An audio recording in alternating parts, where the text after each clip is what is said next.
Folks, Black Star Network is here.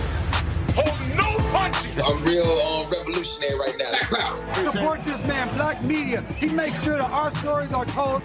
Thank you for being the voice of Black America, Roland. Stay black. I love y'all. All momentum we have now, we have to keep this going. The video looks phenomenal. See, this difference between Black Star Network and Black-owned media and something like CNN. You can't be Black-owned media and be scared. It's time to be smart. Bring your eyeballs home. You dig?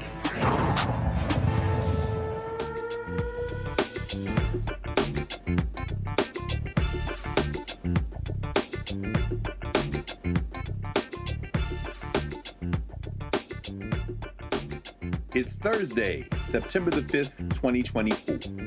I'm Greg Carr, sitting in for Roland tonight. And here's what's coming up on Roland Martin Unfiltered, streaming live on the Black Star Network. President Joe Biden unveils the recipients of $7.3 billion in clean energy funding for rural power co-ops. Former Congresswoman Liz Cheney endorses Vice President Kamala Harris and explains why it's vital to keep MAGA Republicans out of office.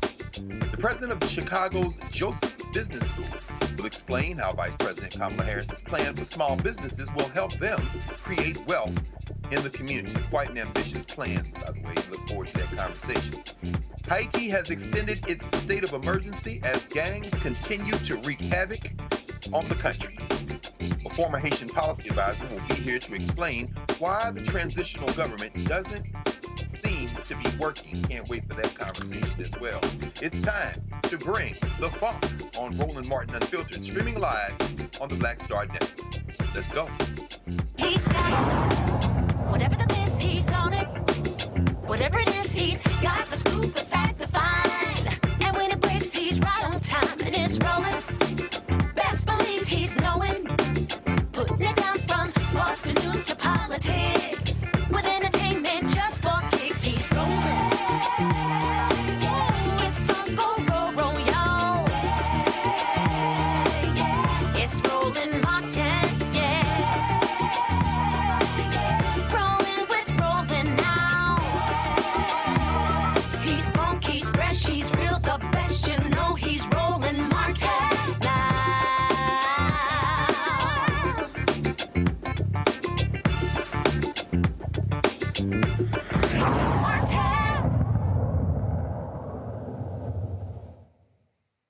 President Joe Biden was in Wisconsin today to announce $7.3 billion in spending for clean energy in rural areas throughout the United States. Biden explained how the first 16 rural electric cooperatives covering 23 states with about 5 million members will receive funding from the United States Department of Agriculture to help them transition to clean energy and distribute power to farms, families, and businesses. Here's some of what he had to say. In June of 2021, 5 months after I came to office, I went to nearby La Crosse, Wisconsin. It was the 65th anniversary of President Eisenhower signing the bill that created the interstate highway system.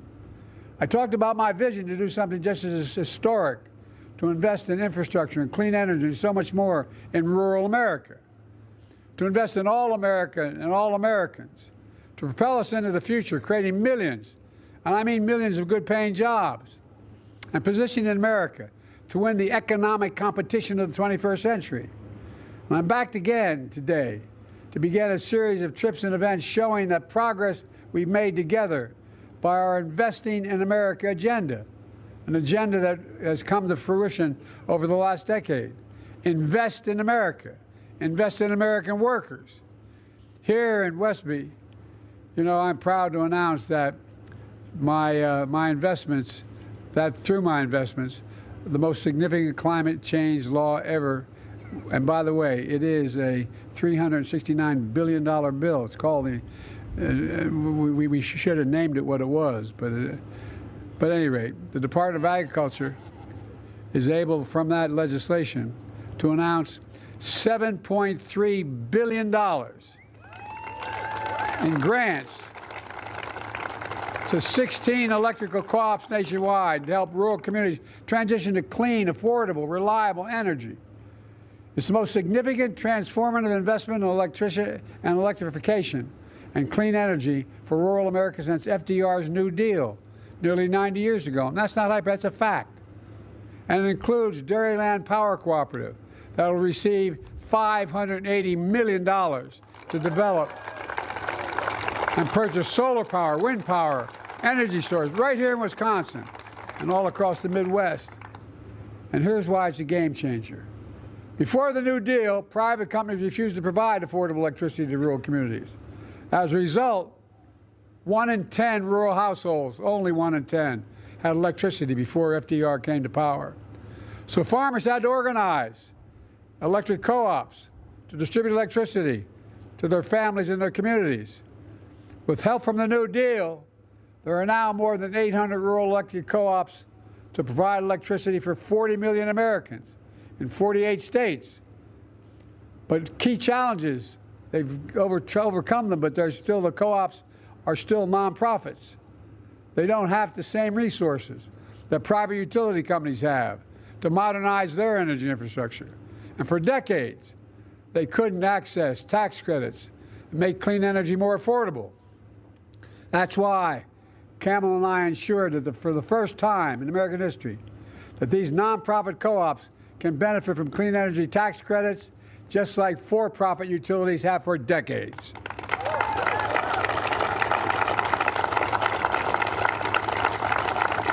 We also created new tools for co-ops to refinance prior debts so they can go out there and not be held back from investing in their future. Today's historic announcement of $7.3 billion for rural electric co-ops builds on those steps.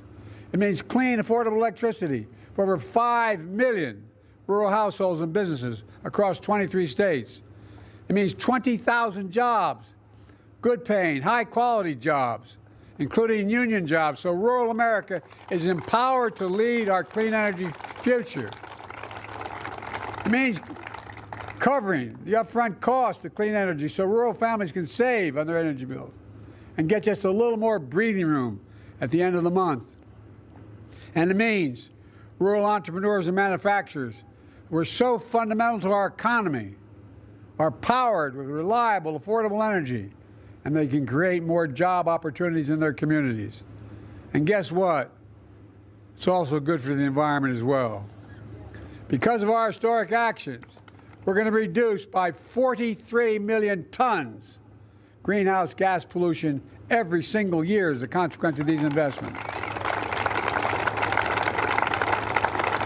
That is the equivalent of removing pollution from more than 10 million gas-powered vehicles.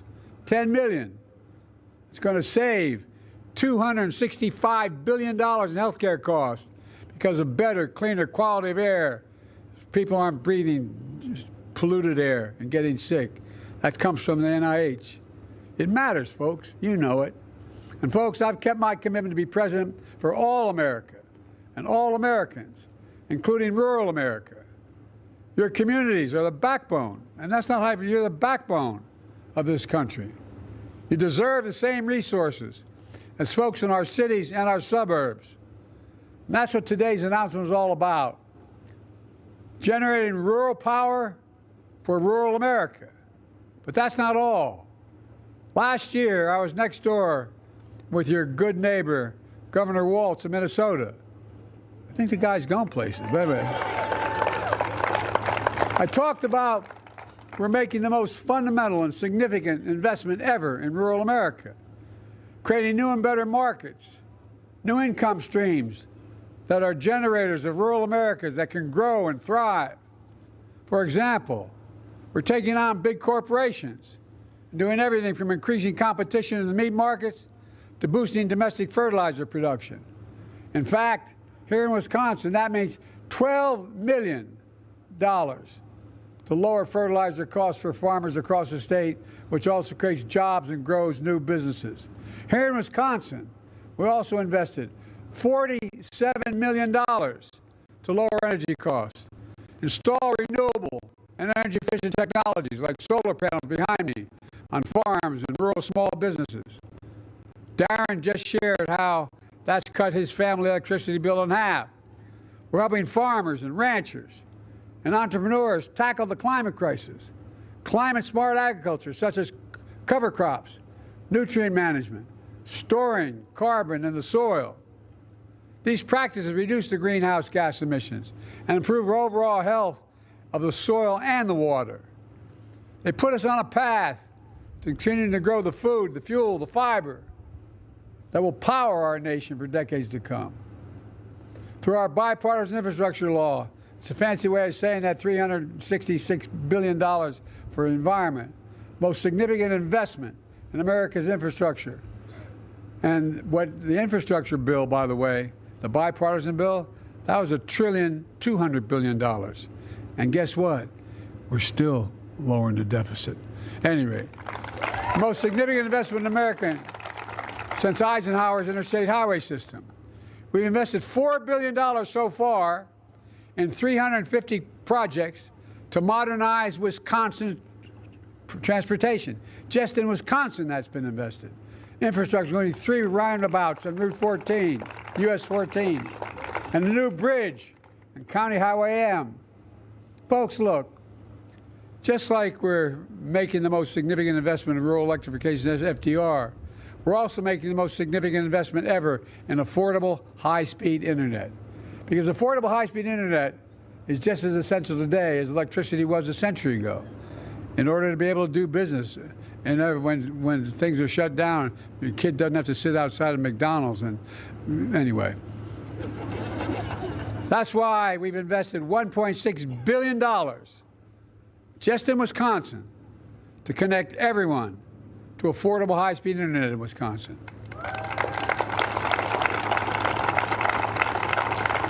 And since I took office, 72,000 more Wisconsin homes and small businesses have access to high-speed internet for the first time ever.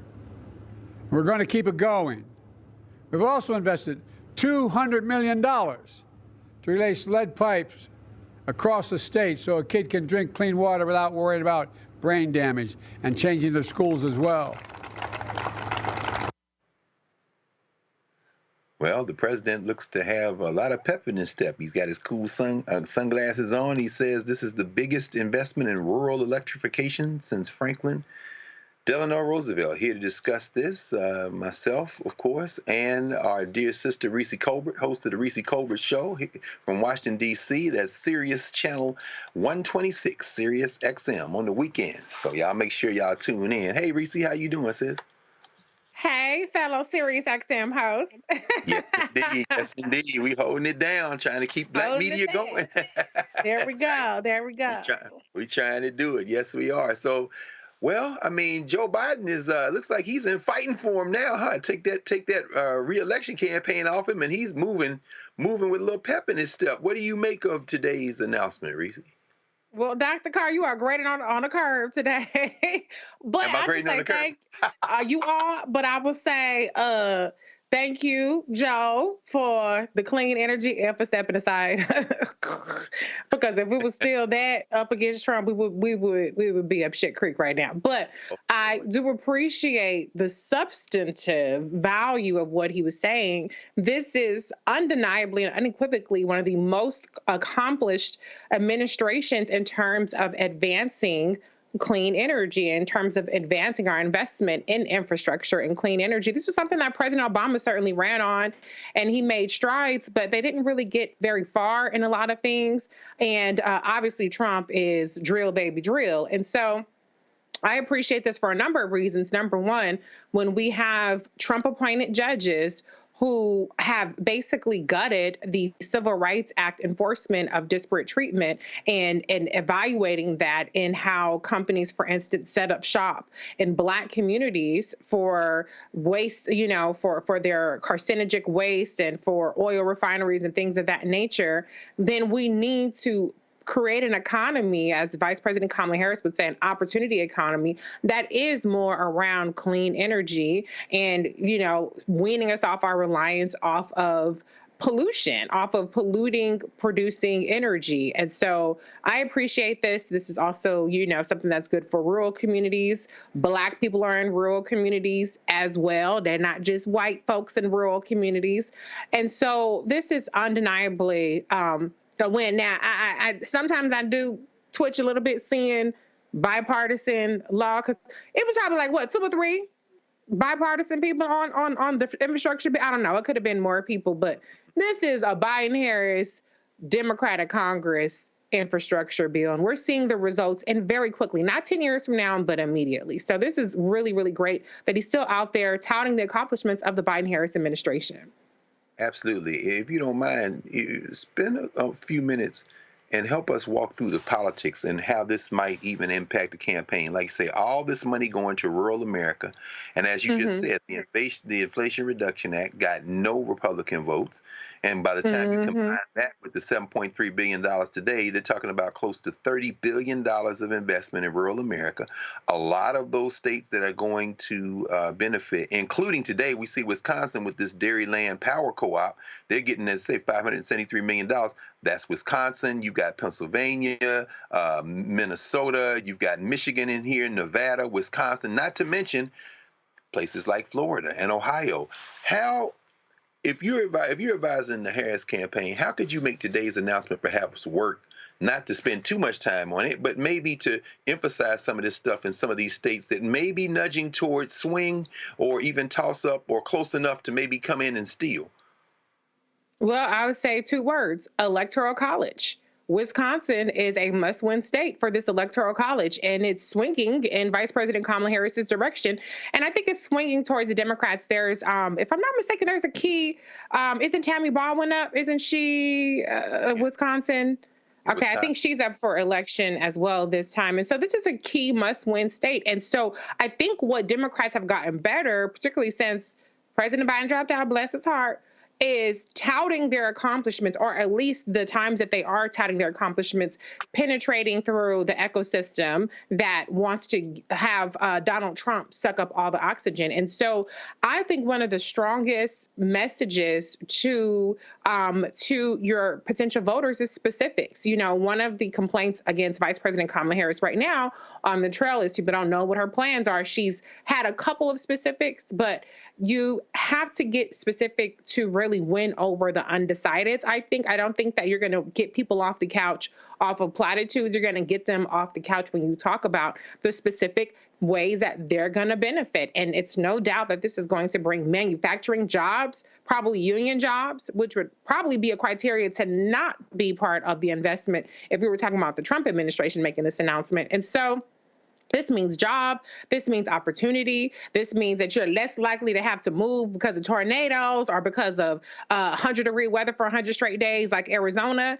And so I think they have to be out here connecting the dots and really taking credit for what they've done, which, again, has been quite extraordinary given the fact that they only had a majority for 2 years, and we're in the 4th year of the administration. And so I think they've done a good job of taking credit. I think they're doing a really good job of contrasting. President Biden didn't necessarily contrast as much in that speech, but I think Vice President Kamala Harris and Governor Tim Walz have really been doing an excellent job of contrasting the Biden-Harris accomplishments, the Harris-Walz plan with what Trump and the havoc that he's wreaked and the havoc he's wreaked on our country and what they're planning with Project 2025.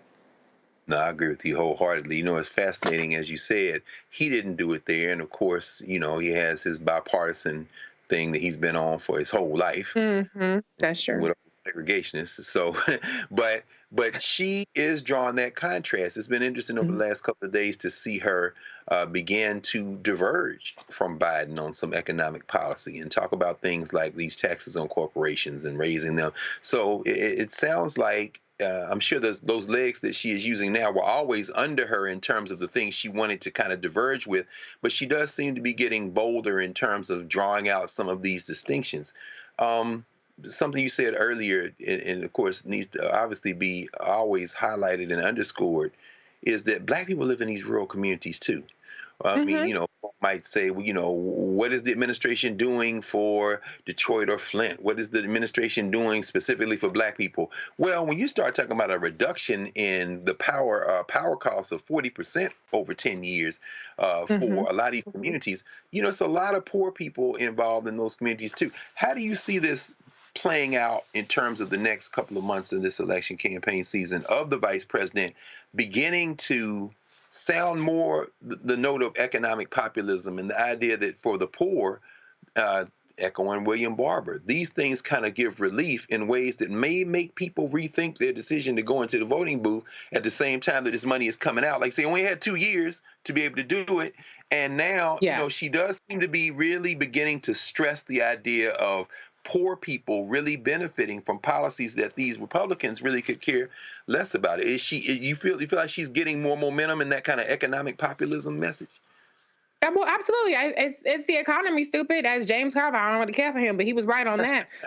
The reality is you have to convince people that you have a plan to lower the prices that they are experiencing right now. You can't argue with the $6 bag of chips. You can't argue with gas being whatever the price it is. You can't argue with higher rents. You can't argue with higher interest rates. You got to have a plan. You got to talk about when you came into office with the American Rescue Plan, 0 Republican votes, but people got stimulus checks, child tax credit, cut child poverty in half. Then they also had child care tax credits, the investments that have benefited so many people. Broadband access has been expanded. It's been made more affordable for tens of millions of families. And so when she talks about her record, because she has 20 years now in this, and as being an elected official, her record as Attorney General, for instance, of going after people who are price gouging, Walmart, for instance, she won a settlement or a lawsuit against them when she was Attorney General. Those are the kinds of things that people are looking to see. Are you going to fight for the little guy, or are you going to be all about the corporations and the rich and the wealthy? And I think that she has so many receipts to prove that she is a person who's going to fight for the little person. The $20 billion mortgage settlement is another thing that comes to mind. And people were losing their homes, foreclosure, what she did around Corinthian colleges and for-profit colleges that were preying on veterans and people of color. And we've seen that work continue under the administration. It's important to make that case. And the reality is that the Democrats have always been better on the economy, despite the fact that the perception has always been that Republicans are better for the economy. So I think with Vice President Kamala Harris and Governor Tim Walz, I think that they're really going to claim the mantle of the opportunity economy, claim the mantle of being for the working class. And I think that Vice President Kamala Harris is just getting started, because I remember her 2019 campaign. I remember her Senate tenure where she put things in place, or she proposed legislation called the LIFT Act, which was about giving people $250 a month if you were single, $500 a month if you were a family, a household family, because people can't afford an emergency if it's $500. And that was a monthly tax credit. And so we've seen some of her policies try to be Columbus by J.D. Vance and others, but the reality is she's been there, she's been singing this tune. And I think that to the extent that she returns to some of those messages, she's talking about $25,000 for first-time first-time home buyers. She's talking about $50,000 tax write-off for starting new businesses. Again, getting specific and talking about the money, because that's what people want to know. How are my pockets going to get fatter? And how am I going to, have cheaper health care, more quality health care? And how am I going to send my kids to school and not let them get shot up by some MAGA person or some, radicalized child with an AR-15? That's what is on people's mind. And I think she's the right messenger for that. My God, absolutely. Absolutely. Well, today's announcement was quite a moment for those many. We got a few of our viewers in the Black Star Network who are old enough to remember the 1930s. By the mid-1930s, only 9 out of every 10 households in rural America were without electric service. People were still milking cows by hand, had kerosene lamps. And I know growing up in Nashville, My father came out of East Tennessee, and they worked as boys for something called the Tennessee Valley Authority, and the TVA with the dams and electrification really changed the lives of untold millions. And so today, those who want to go back and look at the Roosevelt administration, some of y'all remember, your grandparents or great-grandparents will tell you the importance of distributing the resources of this country where they are needed the most. And so there'll be a lot of people going to be happy today. I hope they don't take all that enthusiasm and run up in the box and vote against their class interests. But I guess we'll have to wait and see how that's going to turn out. So This is Roland Martin Unfiltered. We are on the Black Star Network, and Reese and I'll be right back.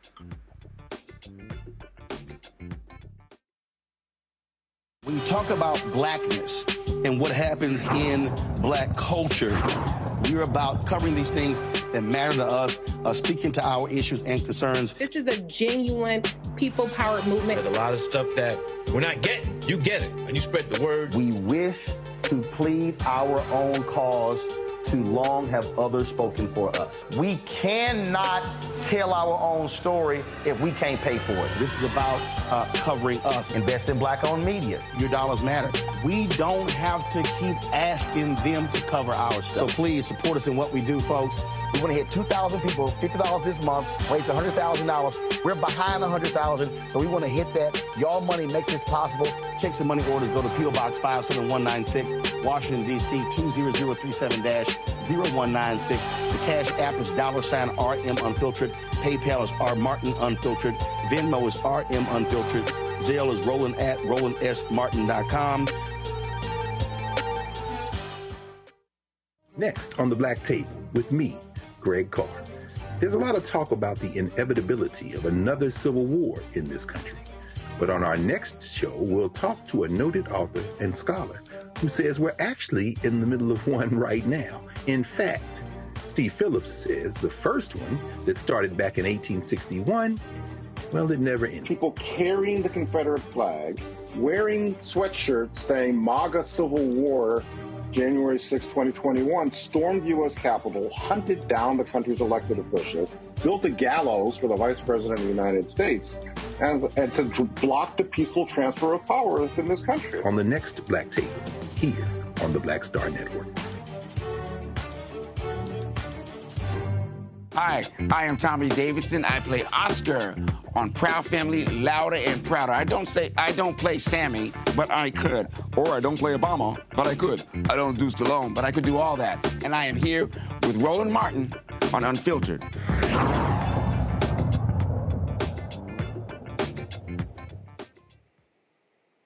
Welcome back to Roland Martin Unfiltered here on the Black Star Network. And everybody will be excited to know that we've got new sessions at the Black Table in the pipeline. So keep your eyes peeled. Everybody's been bothering Roland all over the country. When is more episodes of the Black Table coming out? They're coming shortly. So we're very excited about that. Earlier this week, Vice President Kamala Harris laid out her economic policies for helping small businesses and entrepreneurs. You heard Reese talking about some of that in the previous segment. The Joseph Business School of Illinois will take advantage of Harris's plan, which could help the school achieve its goal of assisting 100,000 entrepreneurs to achieve $1 million as their kind of foundation. Yeah, I didn't read that wrong. 100,000. Dr. Dolores Thomas, the president of the Joseph Business School, joins us to discuss their 5-year entrepreneur campaign. Dr. Thomas, welcome to the Black. I'm saying the Black Table. Welcome to Roland Martin Unfiltered. It's good to be here. Thank you for inviting me. Oh no, the pleasure is ours. Listen, the Joseph Business School has quite a history and is a story. I mean, a story. This premier Christian business school, and you say preparing kingdom-minded entrepreneurs. But this campus, this 33-acre campus in Forest Park, Illinois, the track record of great success, and just could you walk us a little bit through the history of the Joseph Business School and what this institution has not only meant to us, but what's in the plans for what it's going to mean to us going forward? Certainly. So it was started by a vision of Dr. Bill Winston, who's a pastor and a former Top Gun fighter pilot of the U.S. Air Force, and had worked at IBM got called into ministry and really wanted to provide something for the community that would close the wealth gap and eradicate generational poverty. And he asked my husband and I, who were members at the time, my husband had worked with him at IBM, to start this program. And so 25 years ago, we proposed to him a plan that, in fact, we told him it would take 2 years. He told us God says 2 months. And so 25 years ago, we submitted the plan to start the school that is, the namesake is Joseph from the Bible. And now we are fully accredited. We operate in 5 continents, and we have, over our last 25 years, been able to get 50 entrepreneurs to get to $1 million in revenue, plus some. And so now we're on a mission, after we have figured out exactly how to do this, on a mission that we believe that in the next 5 years, we can get 100,000 entrepreneurs to operate businesses at $1 million or more. And the reason for that is, although we have many Black and brown entrepreneurs who start and run their businesses, the average revenue is usually under $50,000. So if you could only imagine us building an economy where we can have entrepreneurs operating at $1 million, it's really a transformative effort, where now we are talking about job creators, not just soulpreneurs. Thank you, President Thomas. I was looking at the website for the Joseph Business School Nigeria. I'm assuming that's one of your programs. Yes, that's one of our locations, yes. Ma'am. And I was looking at the principles, the core values, and number 4 popped out to me immediately: think and go big. This is quite an ambitious undertaking. Could you talk more about, how did y'all come with the number of 100,000?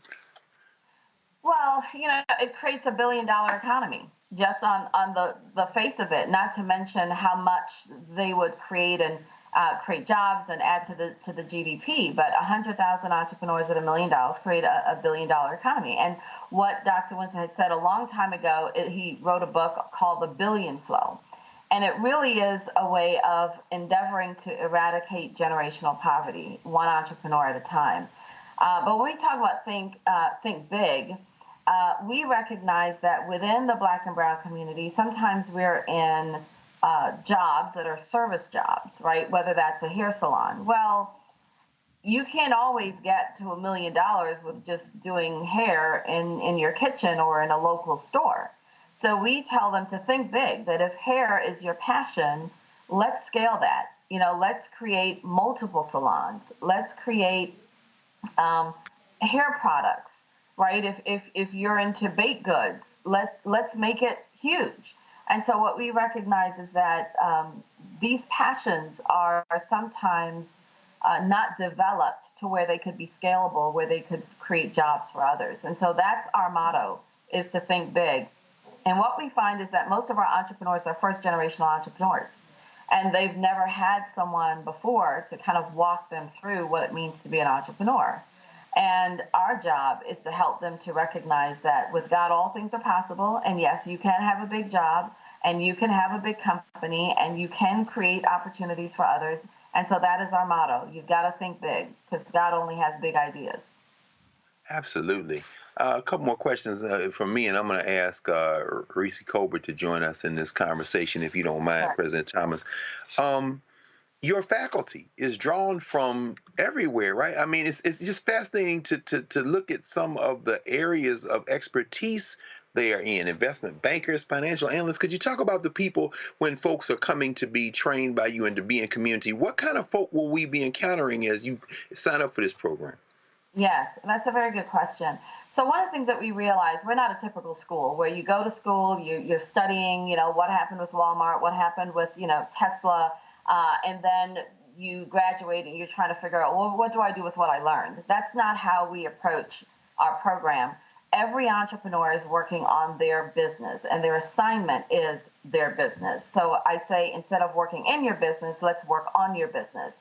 And in doing so, we partner with a number of our faculty members that have specific expertise. So when we're teaching accounting, it's going to be taught by a CPA.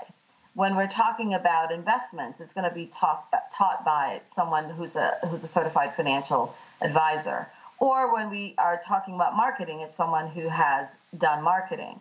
And so our faculty is designed of those who are running their businesses successfully or are Fortune 500 executives. And so our focus is that whether you're working on construction, healthcare, energy, technology, whatever line of business that you're in, we're going to provide you with instructions from experts, whether that's an accountant, a lawyer, or a marketer. That's what we're going to provide as experts to help you with your business plan. Wow. Last question for me, and I'm going to ask Reese to join us in this conversation. In reading some of the materials and really kind of sitting with some of the conversations that you have had, some of the work you've already done, I couldn't help but linger over the story of a mother and son, Patricia Grant and Michael Reed.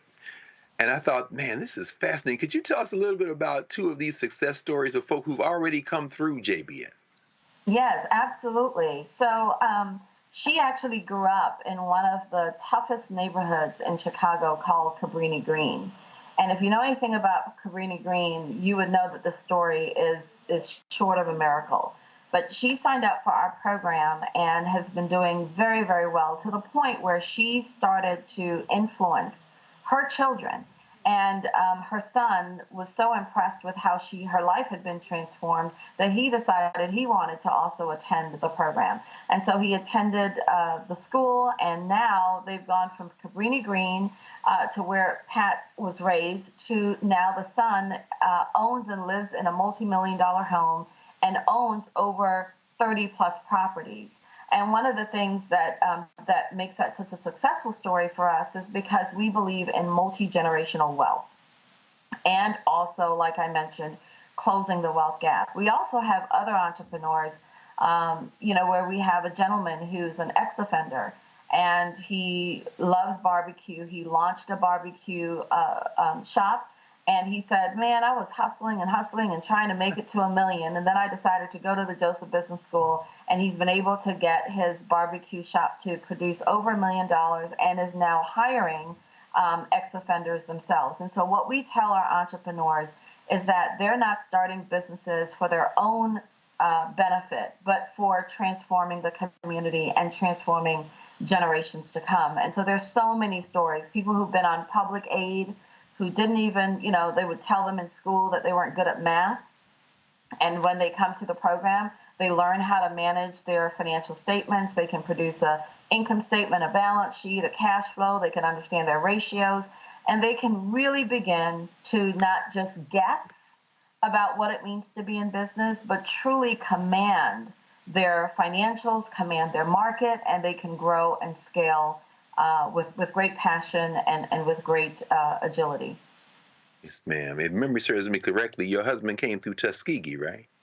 So Dr. Winston went through Tuskegee. And so Dr. Winston, who is the visionary for this program, he's a pastor, and he teaches on the importance of us being the head and not the tail, above only, not beneath it. With God, all things are possible. And actually, the scripture in which the school was founded on is Isaiah 48:17. And it says, I'm the Lord thy God, thy Redeemer, the Holy One of Israel, that teacheth thee to profit and lead thee by the way that thou shouldest go. And that word profit, P-R-O-F-I-T, kind of shocked him when he first read it, because he always thought that you couldn't, serve God and deal with money. In fact, it says you can't serve God and mammon. But God says you can't serve mammon. But he says he also has given you power to get wealth, to establish his covenant. So when he started to think about that differently is when he birthed this vision of having a school, of teaching people that if you don't have money, then you can't help the poor. If you don't have money, then you can't build the neighborhoods. If you don't have money, then you can't really educate your children. And so you're not supposed to love money, but you're supposed to create wealth so that you can really benefit humanity. Mm-hmm. Well, that it just made me think about it, because it has so many strains of the Booker T. Washington philosophy. We can help 100%. Ourselves build our institutions. And so it's so important to hear you talk about this, because the combination of skills and talents, all grounded in this spiritual purpose, in this divine purpose, is really quite compelling. And for those out there who are thinking, maybe this is just something involved for those who already have all the benefits in life. No, you're combining Harvard MBAs like you with that Tuskegee gospel of work and wealth and connecting it all to the Lord. So that's a winning strategy. Always has been for our people. Always has been for our people. If you think about those major companies, they didn't have access to capital. All they had was their Bible. In fact, George Washington Carver was able to produce over 300 products from a peanut. All they had was their Bible after slavery. And our people, for whatever reason, we're kind of drifting away from that. But that is the competitive edge. That is the difference maker, is when people tell you can't, but the Bible says, no, I've called you to do great things. And for us to get back to that place, to be innovators, creators, and to be able to do what other people say we can't do, because God says we can. Absolutely. And each generation builds on the previous one, because if George Carver hadn't had that completely selfless approach, he could have been a millionaire, billionaire, but he kept inventing stuff and not patenting it. So this time you're not going to make that mistake. No, we're not making that mistake. No. No question. Let's bring in Reese Colbert. Reese, any questions or comments, conversation for Dr. Dolores Thomas, the president of the Joseph Business School? Yes, Dr. Thomas, thank you for being here. My question is, what's step one for anybody who wants to take advantage of this wonderful initiative? Awesome. So step one is for them to go and visit our website, which is jbs.edu, called josephbusinessschool.edu. And when they go on, they can either write us to ask us questions, or they can apply to be one of our students. We have several different programs. We have our 4-month program, and we also have a 6-week accelerator program. So the 4-month is, I have an idea, or I've been running my business and it's not working, and I really want to figure out what to do and how to grow. And we have a full ecosystem to support our entrepreneurs. We run a small business development center. We also run an international trade center, and we also run an Apex accelerator, where we have, over our last several years, since we've had the Apex accelerator, been able to help entrepreneurs with $2.1 billion in government contracts. That's why I'm excited about what Vice President Harris has just released, which is the policy around providing those funds to help entrepreneurs to have a much easier way of starting their businesses and scaling them. But yes, we do have that full ecosystem to help you from concept all the way to scaling and growing your business, and helping you to even do exports through international trade and government contracts with minority certifications and all of the above. Thank you. Yeah. Thank you, Reese. I tell you, Dr. Thomas, this is not only uplifting, it's quite instructive, and hopefully there'll be more applicants than you have room for, but then knowing the Joseph Business School, you'll just expand and get all those people too. So that's right. Yeah, this is wonderful. Thank you for joining us, Dr. Dolores Thomas, president of the Joseph Business School, and we'll be checking in because we're going to have updates as we move forward. Thank you for joining us here tonight on Roland Martin Unfiltered. Thank you so much for having us. Absolutely. Absolutely. Roland Martin Unfiltered will be right back here on the Black Star Network. Back after this. On the next Get Wealthy with me, Deborah Owens, America's Wealth Coach, I'm sure you've seen all those commercials about reverse mortgage and how easy it is to get more money in your pocket. Well, this woman that you're going to hear from knew it was too good to be true, and because of it, she now has 7 figures in net worth. You know, wait a minute. This house is really valuable, and further, you can get money out of it to help you, and more importantly, you can keep your home. That's right here on Get Wealthy, only on Black Star Network. On a next, A Balanced Life with me, Dr. Jackie, we're going to be talking about common sense.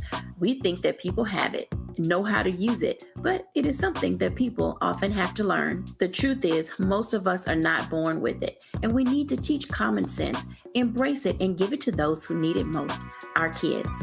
So I always tell teachers to listen out to what conversations the students are having about what they're getting from social media, and then let's get ahead of it and have the appropriate conversations with them. On a next, A Balanced Life with me, Dr. Jackie, here at Black Star Network.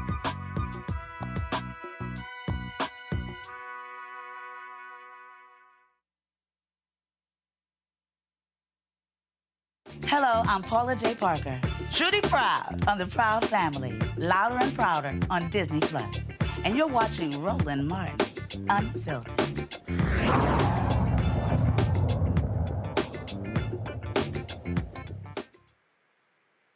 And since we've had our panel from last week, of course, we had the homegoing services for our Roland's sister, Kenya Natasha Martin Williams, and of course, Pastor Jackie Hood Martin presided over those. So we continue to hold the Martin family in our thoughts and our prayers and embrace them in love. So it's good to see Reverend Jackie, and to watch. Actually, if you want to watch those rituals, they still are on the Roland Martin's social network on YouTube. I watched on YouTube, also Black Star Network.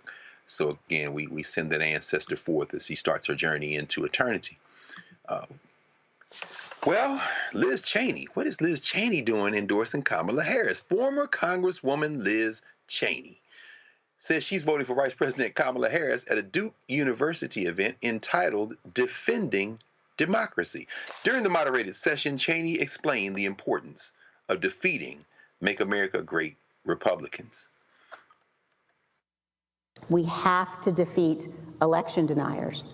It's not just Donald Trump, it's election deniers.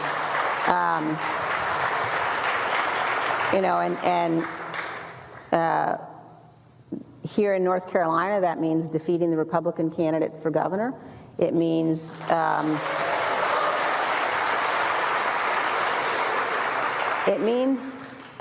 defeating the Republican candidate for the superintendent of public instruction here in North Carolina.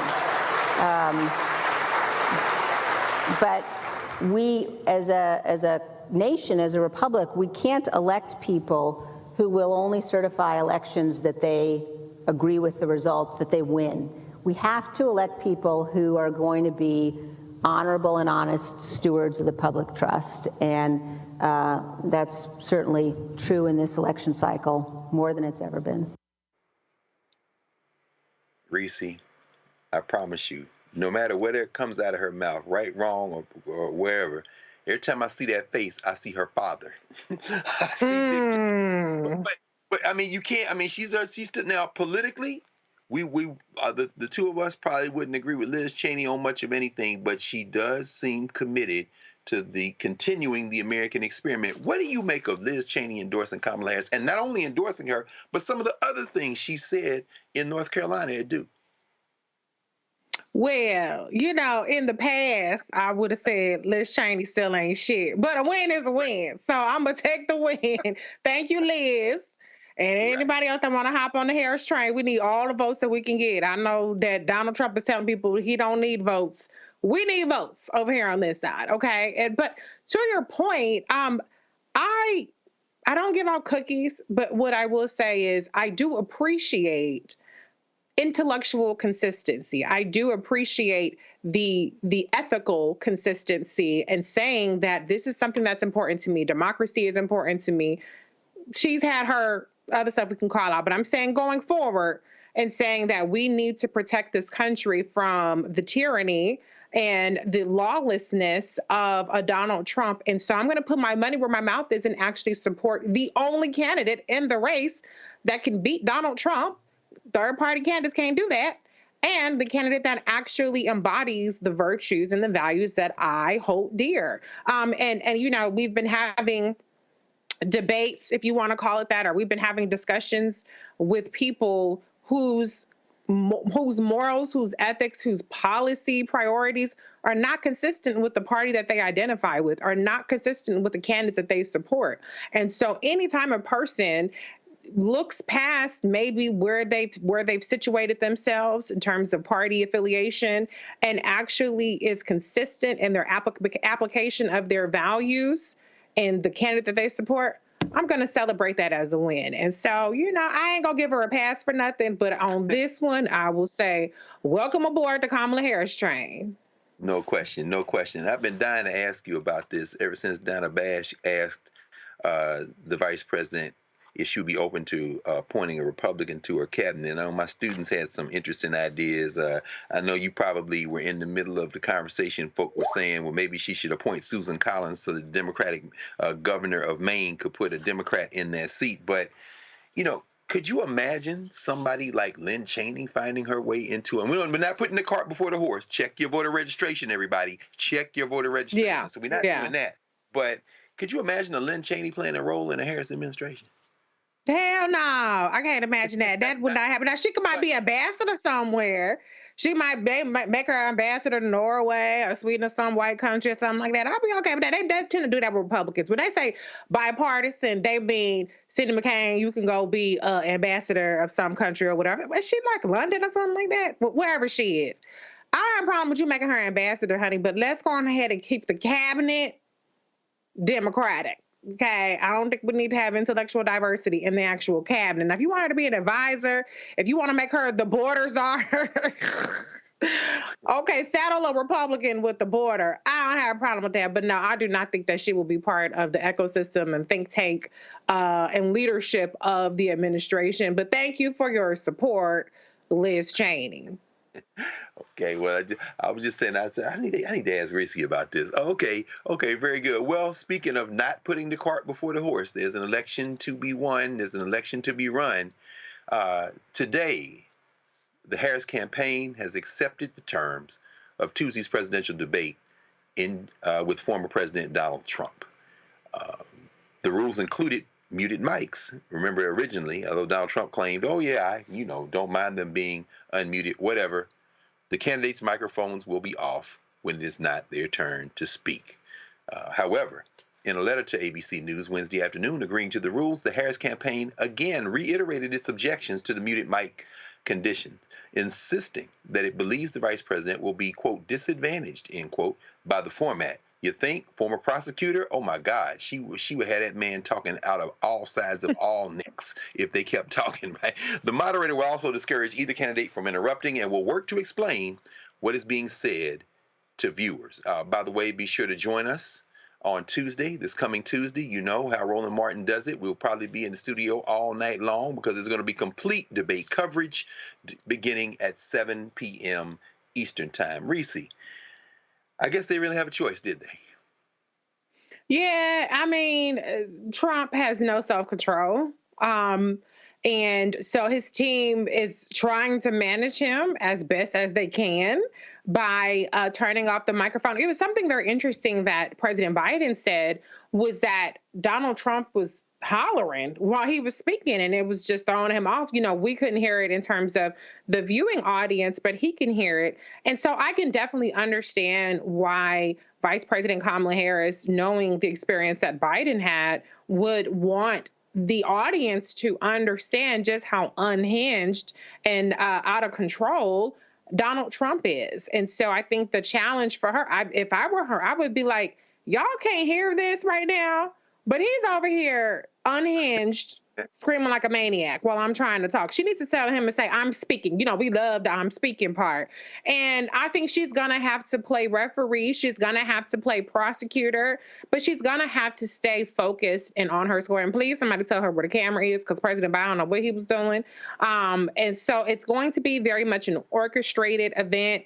You have to really think of all angles. And I don't think that President Biden was gamed out that way, or to whatever extent it was gamed out, it just didn't show up in his performance. But I think that one of the onuses of her during this debate will be to point out to the audience some of the things that we're not going to hear and some of the things that may be happening off camera. I think that her strategy should be to call attention to that and say, listen, while I'm trying to explain to you how I'm going to, bring down the price of oil and da-da-da-da, he's over here lobbing insults and having an episode of sorts, like what Trump said. I don't think he even understood anything he said. She's going to have to do that. But the caveat is, if you can. If that's too much, then keep it simple. Keep it simple.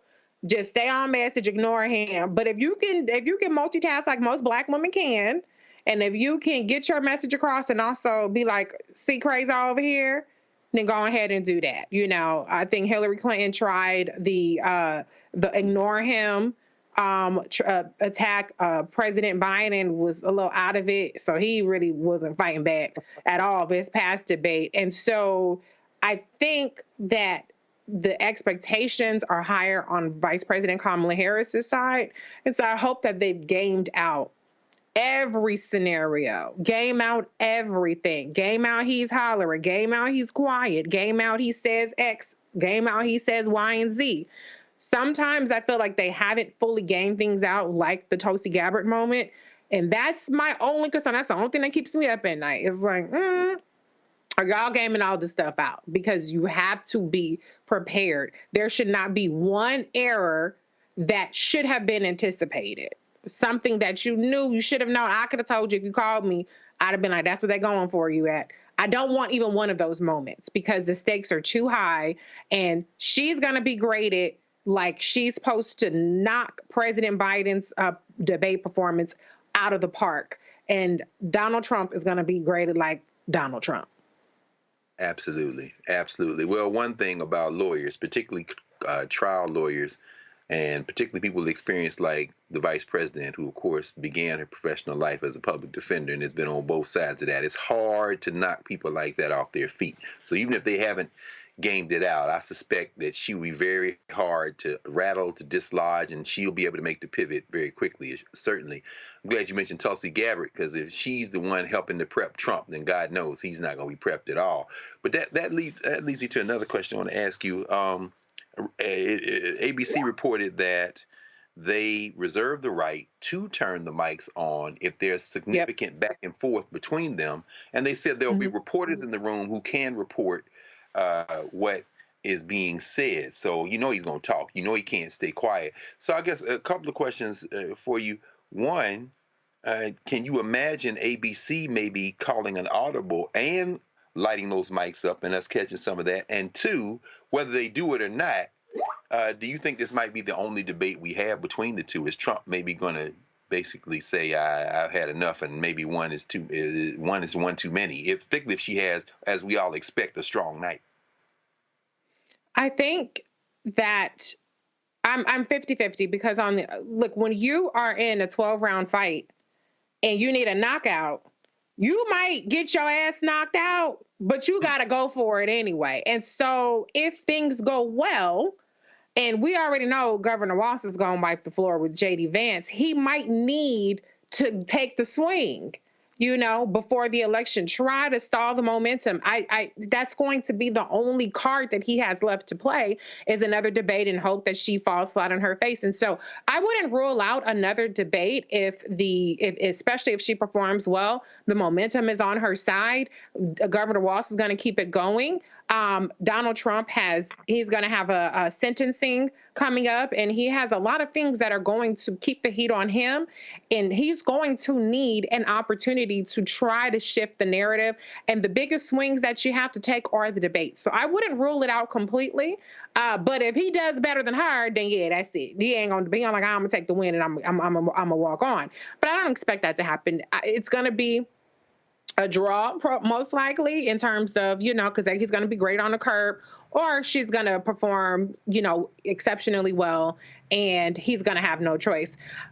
I think that ABC will also have no choice but to unmute the mics. This is something Vice President Kamala Harris, a woman, a Black woman, can get under his skin like nobody's business. I mean, we saw how he conducted himself at NABJ. He was unhinged. No matter what the question was, he came back to, oh, she's a nasty one. I mean, he dragged Rachel, was it Rachel Davis? Whatever her name is. He dragged her the whole hour. He could not let it go. And so I don't think that he has the capacity to conduct himself in a manner that is not going to force ABC, number one, get the ratings, get the clips, get the explosive moments, but to have to try to let people in on what he's doing in that room. And the last thing I'll just say is, don't underestimate the Tosi factor. She's full of shit. She got on that stage and she lied her ass off about Vice President Kamala Harris, and Vice President Kamala Harris did not have an answer. That was the single most damaging moment of Vice President Kamala Harris's campaign.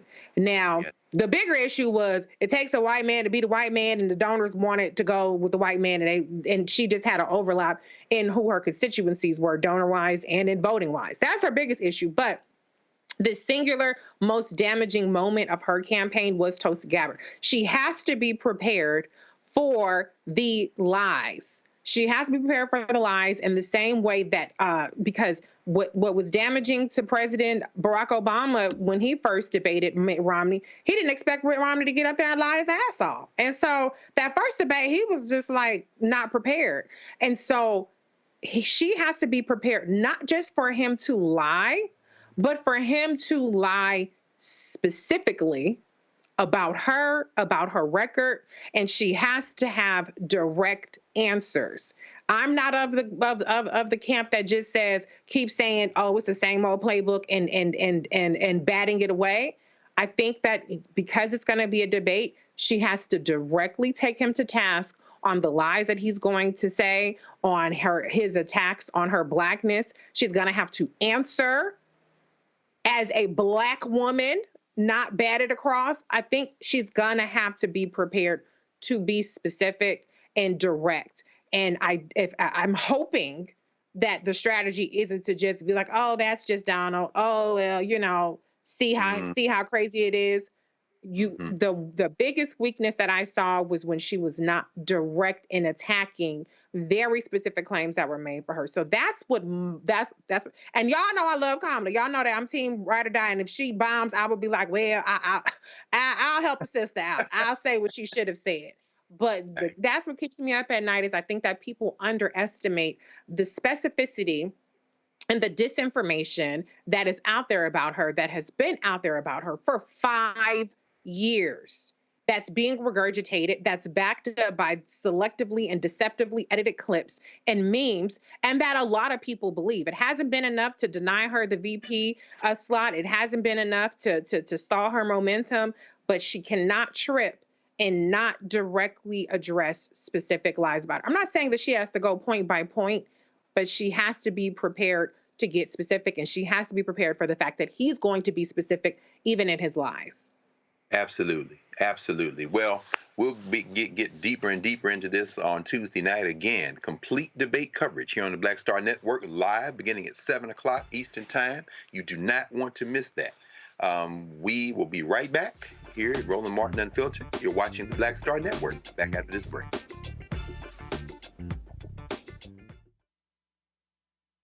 When you talk about blackness and what happens in Black culture, we're about covering these things that matter to us, speaking to our issues and concerns. This is a genuine people-powered movement. There's a lot of stuff that we're not getting. You get it, and you spread the word. We wish to plead our own cause.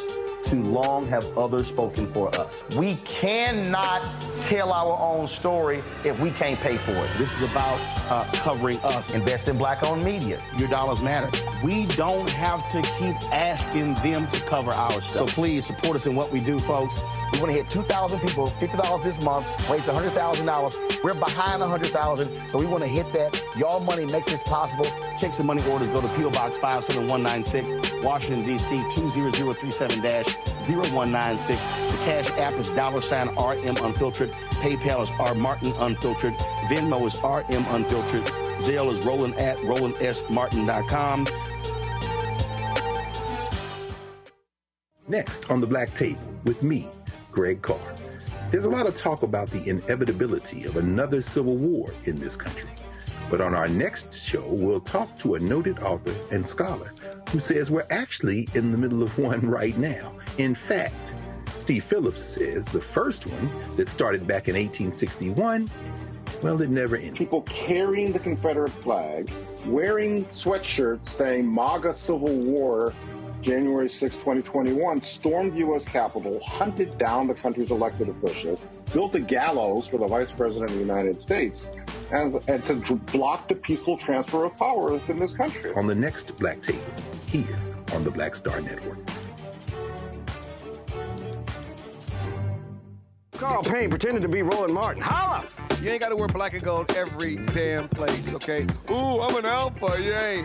All right, you're 58 years old. It's over. And you are now watching Roland Martin Unfiltered. Uncut, unplugged, and undamn believable.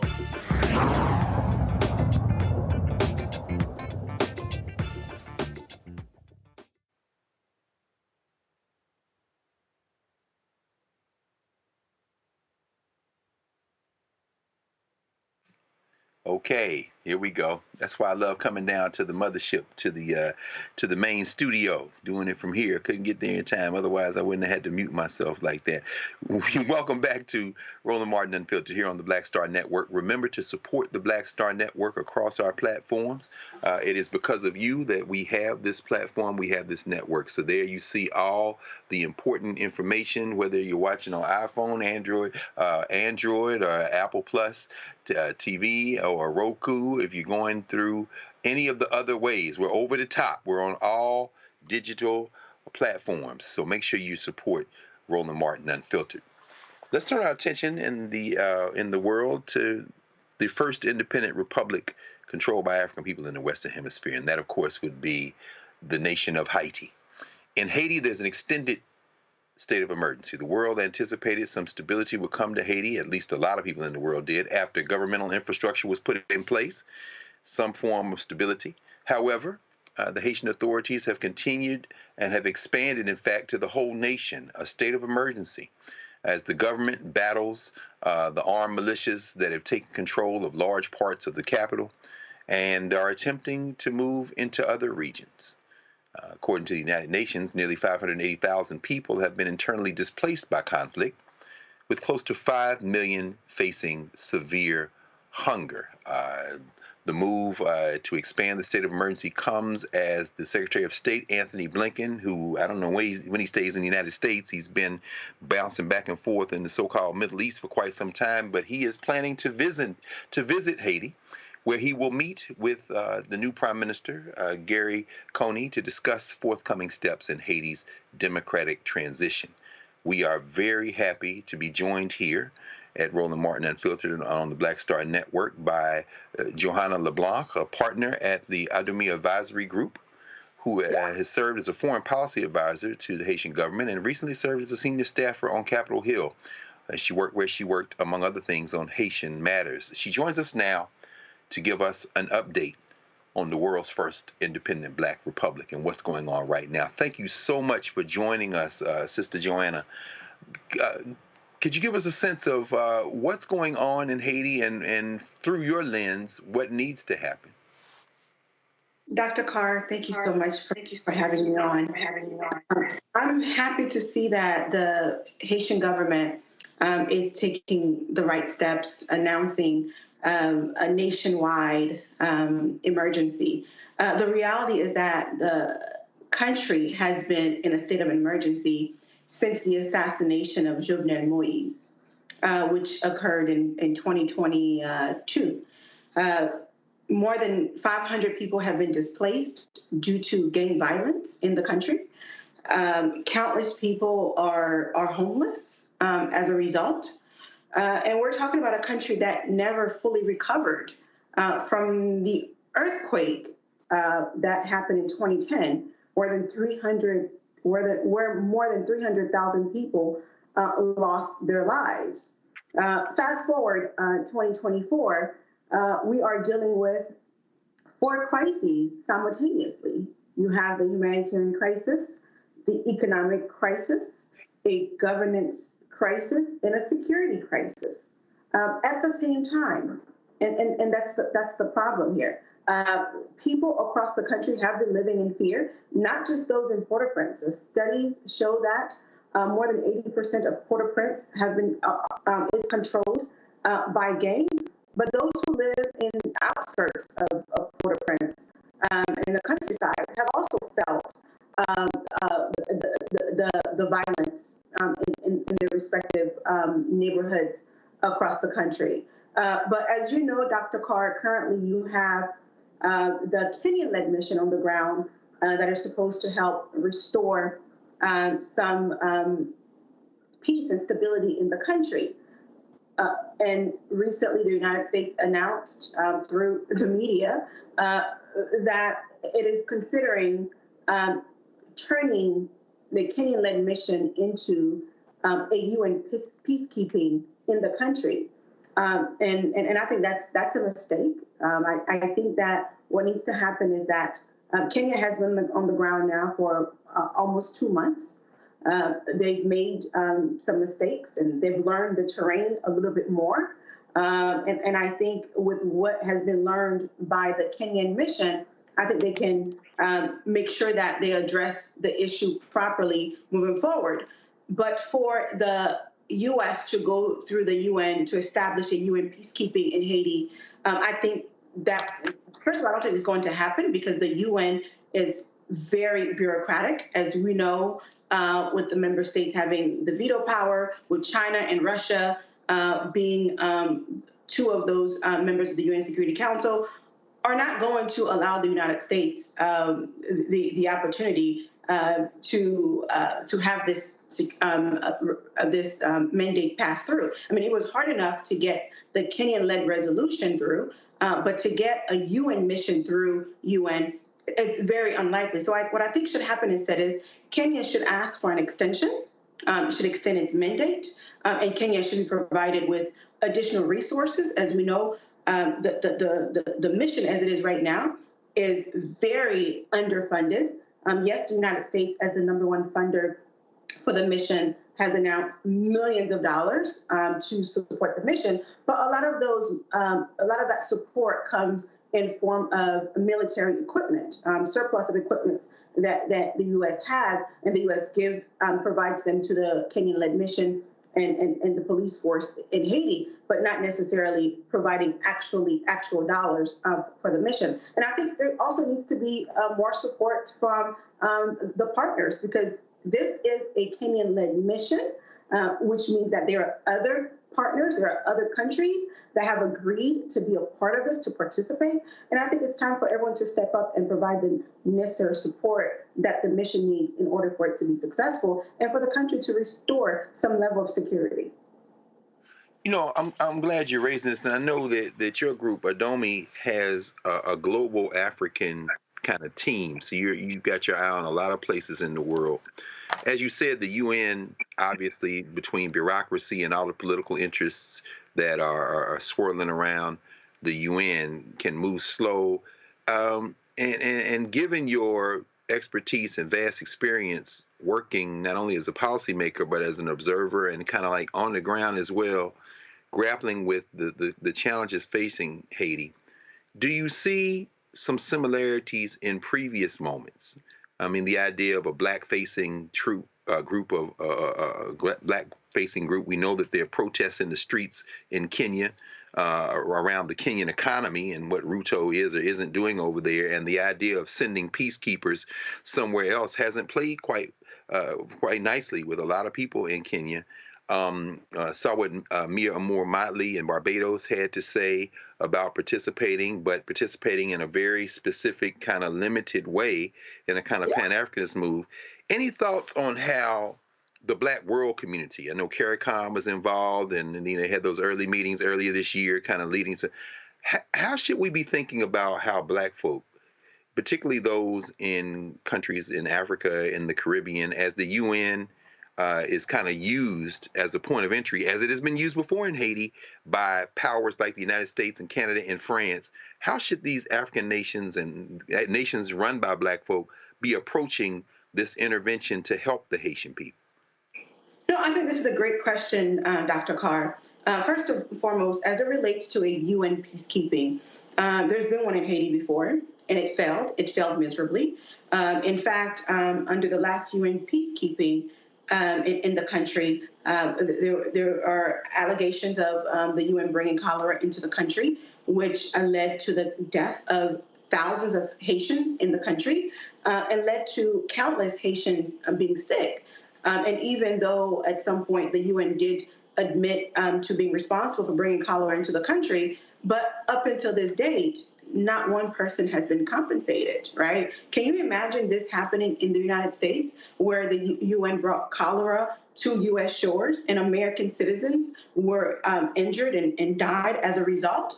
There would have been some form of compensation. But the reality is that, unfortunately, Black bodies all over the world are not as important as other white bodies, in particular as white bodies. And of course, Haiti being the nation that it is, a country because of its history of gaining its independence. It's the first Black independent country in the world.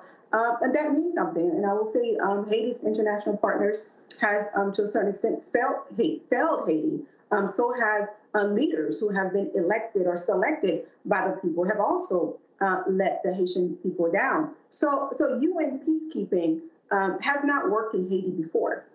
Right, and in addition to the cholera, there are also accusations of peacekeepers raping young women and having children with women in Haiti who are now left fatherless. These are reports that are very well established. So there's a lot of skepticism when it comes to a UN peacekeeping into the country. To go back to your country, to go back to your question, in spite of all of these different challenges, I think nonetheless, it's an opportunity for Black countries to come together and help solve a very historical problem. And I think that the African Union should be somewhat involved in this. It should not be limited to just Kenya and Benin. And I believe a few other African countries said that they would support. And obviously countries across the Caribbean. And African Americans here in this country also have a stake in this. And everybody in this country has a stake in this because with the Kenyan-led mission to Haiti, it is funded by U.S. dollars, right? U.S. tax dollars. And you have an obligation, the U.S. government has an obligation to tell you how are your dollars being used and if they're being used effectively. And if they are not, there needs to be, somebody needs to be held accountable. But I think it's a great opportunity for Black countries to come together and to help solve a very historical problem. And more specifically, I think that in spite of all of the challenges President Ruto is dealing with home, even before his state visit to the United States, he signed up to lead this mission. And I think it's quite honorable, and I think that it shows the spirit of Pan-Africanism, and I think it shows the spirit of unity. And I refuse to lose hope, Carr. Yes, there's been some challenges since the mission has been on the ground, but I think there are lessons that can be learned to make sure that moving forward, the right steps are taken to secure peace and stability in the country. No, and I absolutely agree with you. It's a Hobson's choice. There's no great choice either way, but we have an obligation as Africans to get involved in this situation. I'm just concerned with the interests that work at cross interests against African people, including against Haiti, and think about the very powerful interest in the country that and external interests that continue to collude against the Haitian people. I'm always concerned whether it be the core group or whether it be, individual countries that have very clear material interests in the island and could give less of a damn about the people. In that regard, you said, of course, now that there's a nationwide state of emergency, that it isn't just Port-au-Prince anymore, huh? It's in the surrounding areas. How has this? Are there elements of the Haitian economy that have remained relatively unscathed or untouched? And if so, what are they? And how are they kind of weathering this storm as the reportage comes out would make people think that nothing is working on the island? Well, Carr, the unfortunate reality is that every sector in the country currently is red. No sector left untouched as a result of the gang violence in the country. In fact, many companies have left Haiti during this period because of the lack of safety. Because, Carl, when you think about an investor, a business owner, right, there are certain things you want to ensure that are in place in order for you to continue to do business in that market. And one of them is peace and security. absent of that, companies are not going to want to do business. Second, you want to ensure that there is a judiciary in place that in the event that litigation were to arise, that the business will get a fair day in court. The judiciary in Haiti, as of right now, is completely broken, right? And you want to make sure that there is a segment of the population that can actually afford your services, and that you can, make profit, right? Because businesses don't go into countries because they love the people, they love the culture, but they go into countries to set up shop because they want a return on their investment. And the road blockage by the gangs have led to the closing of many businesses in Haiti, and have led to a number of people from the Haitian community to leave Haiti, to flee.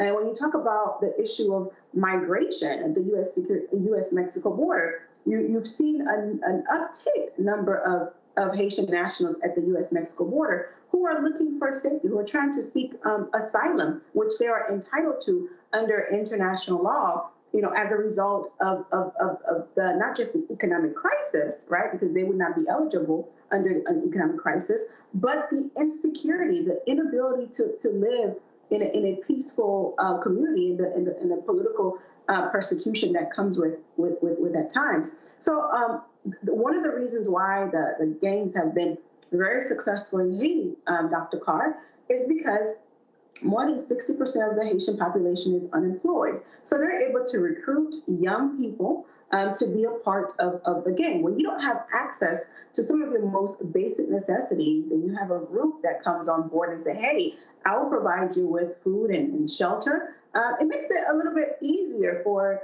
that group to recruit and retain so what you will call talents, right? So if you are going to address the challenges in Haiti currently, you also have to look at not just the insecurity, asking gang members to drop their guns down and bringing the Kenyan-led mission into the country and providing more support to the Haitian National Police and the Haitian military, but there has to be economic opportunities for the people, right? If you want them to drop their guns, you have to replace it with either school or employment. That's simple. And that's why Haiti's crisis is so complicated in a way, because it's not one issue that we're dealing with. We're dealing with 4 crises simultaneously that must be addressed simultaneously in order to achieve peace and security on the island. Absolutely. Can you stay with us for another segment after the break, Sister LeBlanc? Absolutely, Professor Carr.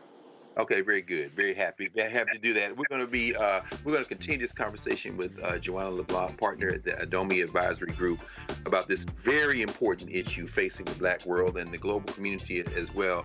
Of course, the crisis in Haiti.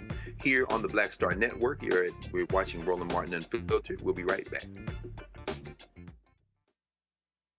When you talk about blackness and what happens in Black culture, we're about covering these things that matter to us, speaking to our issues and concerns. This is a genuine people-powered movement. There's a lot of stuff that we're not getting. You get it, and you spread the word. We wish to plead our own cause.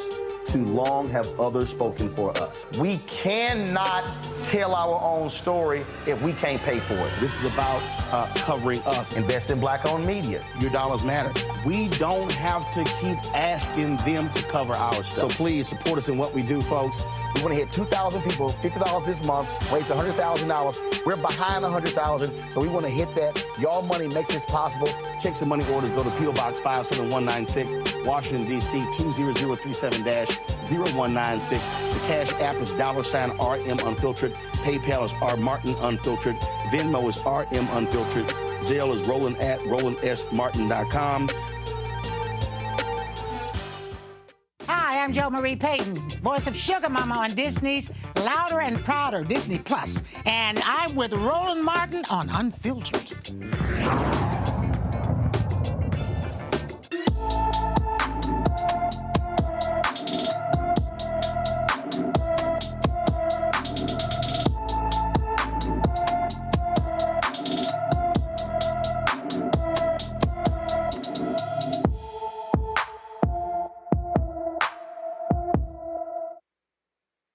Valencia Starks has been missing from her Columbia, South Carolina home since February 17th, 2024. The 18-year-old is 5 feet 7 inches tall, weighs 210 pounds, with black hair and brown eyes. Anyone with information about Valencia Starks should call the Richland County, South Carolina Sheriff's Office at area code 803-576-3000.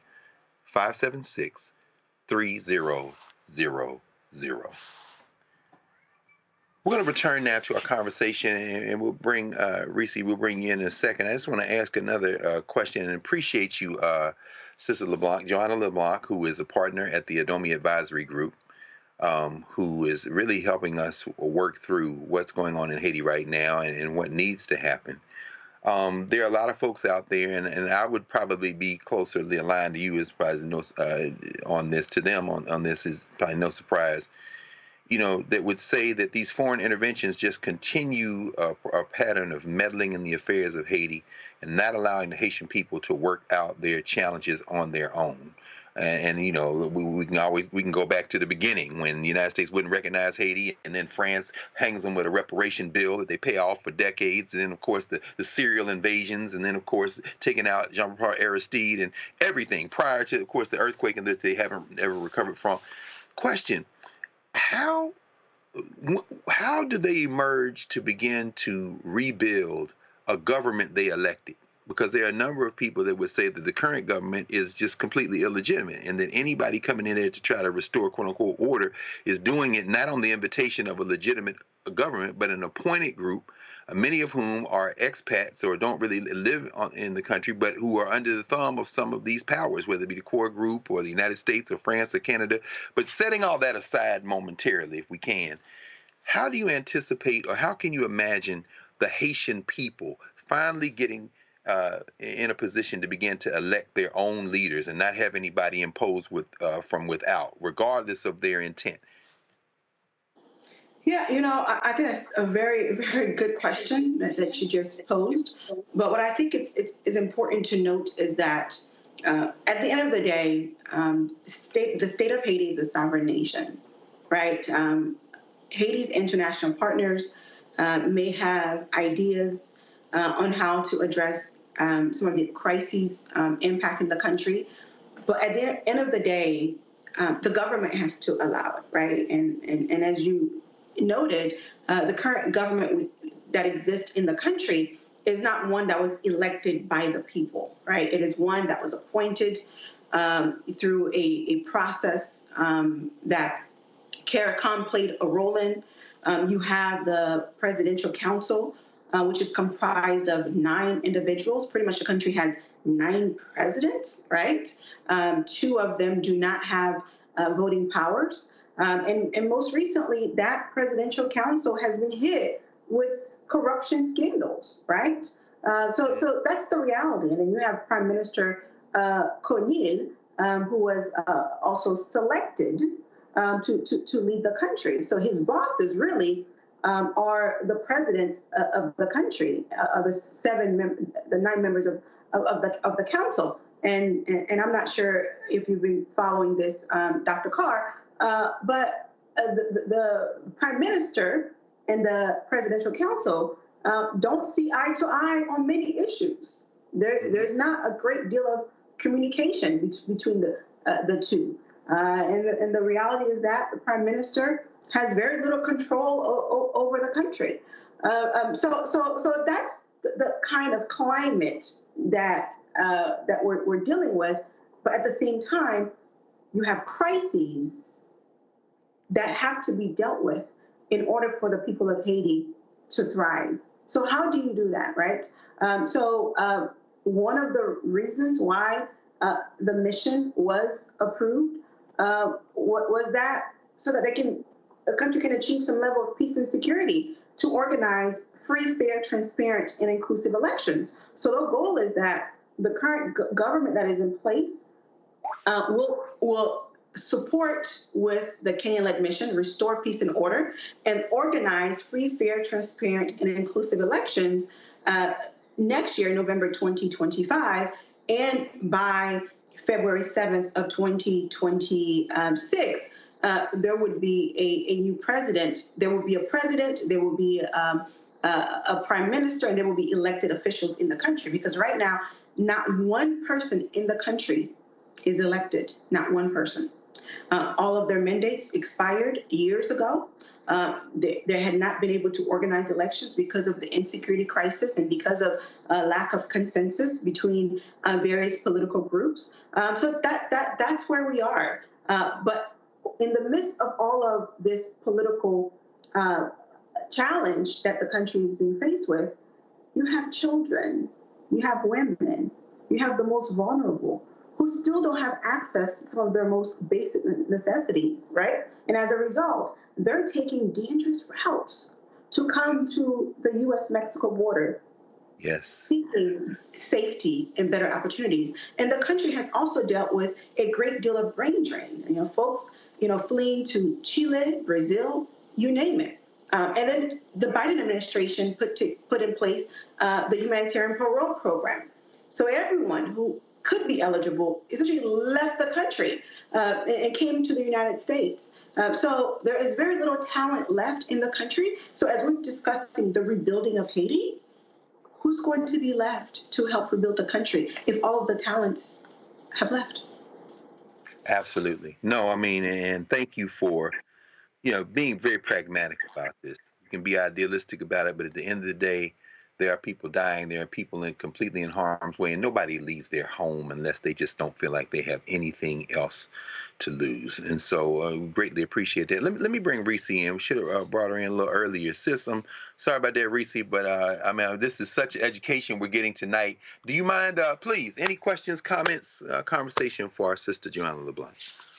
Well, I'm more of a student in this conversation than a person who can contribute much. But I am curious about your take. One of the things that I specialize in is combating disinformation and sounding the alarm about how disinformation, misinformation is impacting our community.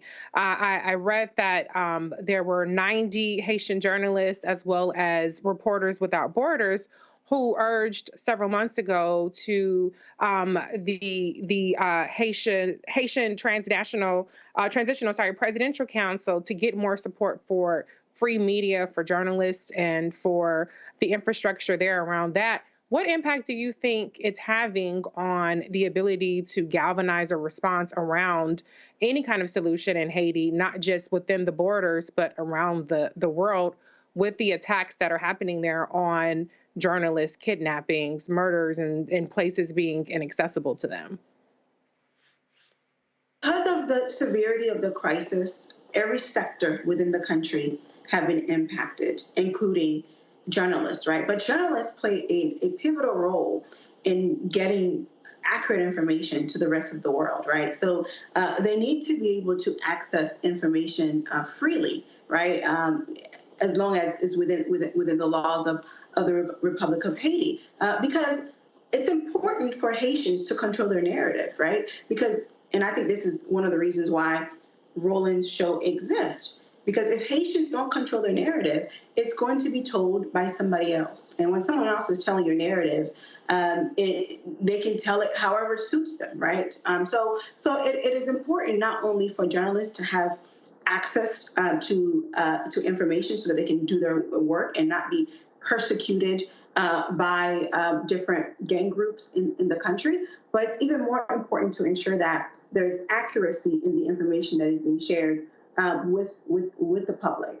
For example, Jacqueline Charles is one of the leading voices when it comes to Haitian affairs here in the United States. She's with the Miami Herald, does an incredible job at profiling and making sure that the American public is really aware and understand of what's happening on the ground. But based on my personal experience, and I worked for the Haitian government one time in my career, and I can tell you, while there are many challenges, at least at the time I worked for the Haitian government, I think the government was very lax in terms of providing, this was obviously under the Jovenel Moïse administration, but making sure that journalists had access to information so that they can do their job.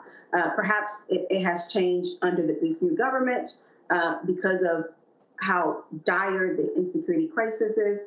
But previous government under Jovenel Moïse, I will say that they had a lot of issues, but in terms of not providing access to journalists, that certainly was not one of them under the Jovenel Moïse administration. Mm-hmm. Mm-hmm. Well, thank you, Reese. You have no question or? Oh, that's it. That's all I got. Okay. Now, cool. No, we've been getting quite the tutorial. We're all students in this conversation. I tell you. One more thing, if you don't mind, wondering about what you think about the role of Brazil. Why Lula hasn't been as vocal, perhaps, as we might have wanted him to be. I mean, particularly given that the world is much more multipolar now. Brazil is a big player in the hemisphere. Any thoughts on the relationship between Brazil and Haiti and what Lula might or might not be doing at this juncture as it relates to intervention or not? Well, I think it's a great question, Dr. Carr. In fact, when the proposal was out there initially for Kenya to lead this mission, many of us in the sector were asking ourselves, why not Brazil? Brazil has a very strong military and has done a great work, not just in Brazil, but across the region. But we know with these types of arrangements, sometimes what seems to be the obvious is not always the position that governments take. Governments enter into agreements for different reasons. Sometimes those reasons are classified. We will never find out. But certainly beyond Brazil, the first countries that we thought that could support with this insecurity crisis would be, why not start regional, right? It would have been cheaper, right? A lot more cost effective for American taxpayers. That's just the reality. But instead, this is where we are. We have a Kenyan-led mission. And the U.S. alluded recently that it intends on turning it into a peacekeeping mission, and which I think is not a good idea. I think it would be a mistake. I think instead Kenya should ask for an extension, and Kenya could really do some good in addressing the crisis. And beyond that, I think it would, in a sense, elevate Kenya's diplomatically and show the rest of the world that Kenya indeed has the ability and has the tools and the capabilities to help address insecurity crisis, not just in East Africa, but in a foreign land where many of these officers don't even speak the language, which is Haitian Creole and French, and the Kenyan police officers, they speak primarily Swahili. So I think while there are significant challenges, but there are also significant opportunities for Kenya to step up and for other nations to step up and provide the support that is needed with the Haitian National Police and the Haitian military. Because at some point, Dr. Carr, the Kenyan-led mission will leave. If others join, they will leave at some point. But the Haitian National Police will stay and the Haitian military will stay. So they need to be provided with the proper training, with the proper additional training, rather, with the resources and with the tools, with the weapons, so that they can continue to fight these gangs. As you know, and I think you mentioned that earlier, some of these gangs have more sophisticated weapons than members of the Haitian National Police. So I think that it is important for the Haitian National Police to have access to better equipment and the technology so that they can do the work that is desperately needed on behalf of the Haitian people. No, I agree, and I didn't want to rip you out. In fact, you said that, and I wanted to ask you that too. Where are they getting these guns? Well, Dr. Carr, what's the boy that they trained in Columbus, Georgia, that was bringing the guns over from the DR? What's his name? This is years ago when they took out Aristide, maybe the first or the second time. But Guy Philippe, was it Guy Philippe that was coming from? But I'm saying, where are these guns coming from, Joy? And how do we stop the flow of guns to these young boys got these guns? So there's very good record of this by the Department of Homeland Security, that many of these guns are coming from South Florida, Georgia, and Texas. What's happening is that when folks ship cargoes to the country, they stuff them with guns. And because of lack of inspection on the U.S. government side and on the Haitian side, they're able to get into the country, and those who are financing the gangs then distribute those guns to various gangs. And Dr. Carr, just a few days ago, the United States sanctioned the former president of Haiti, Michel Martelly, for its role in money laundering and also financing some of these gangs. And the U.S. government also recently sanctioned the former prime minister of Haiti, Laurent Lamotte, for also financing some of these gangs. So you have members of the Haitian government that have played a role in the financing of these gangs in the country, and also the destabilization of the country. But I think on the U.S. side, I think the United States has the technology. The United States has the resources, and I think if the United States is truly committed, and if there's a political will, we can see less guns going into the country. Now, I'm not saying that we will stop the illicit flow of weapons 100%, because here in this country we have a gun problem that we're not even able to solve domestically, right? But I think there are some efforts that if the United States government take, we can minimize the number of guns that are going into Haiti and ending up in the hands of young people who are causing chaos in the country. Well, listen, I thank you on behalf of all of us, because it's beyond a challenge. I mean, Haiti's problems begin when they decide they're not going to wear chains anymore.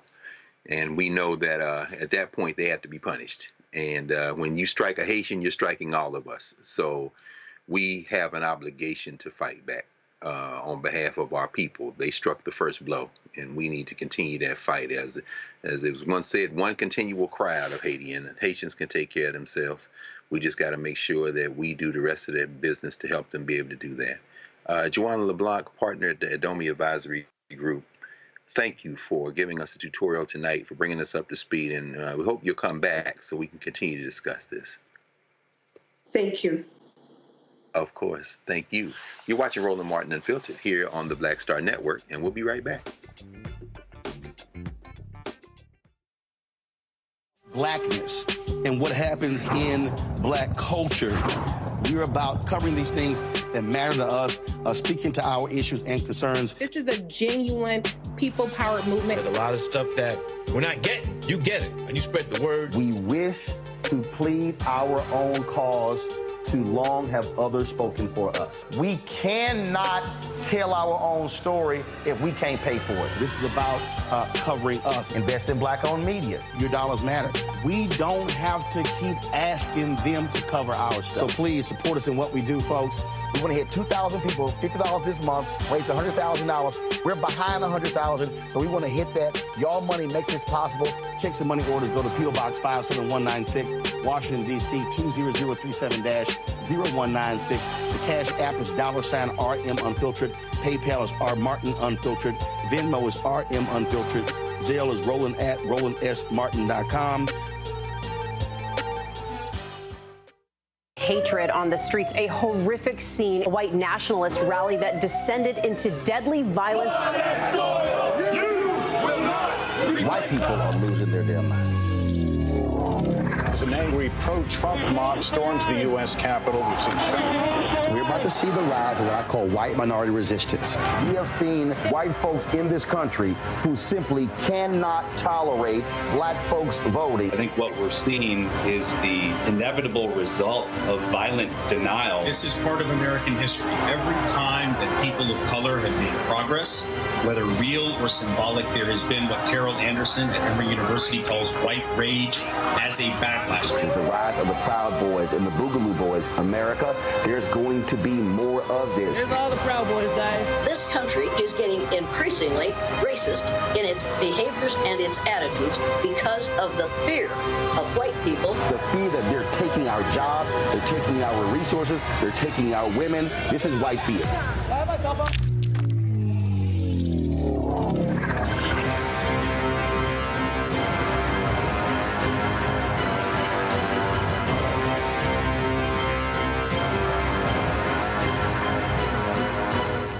Hi, my name is Freddie Ricks. I'm from Houston, Texas. My name is Sharon Williams. I'm from Dallas, Texas. Right now, I'm rolling with Roland Martin, unfiltered, uncut, unplugged, and undamn believable. You hear me?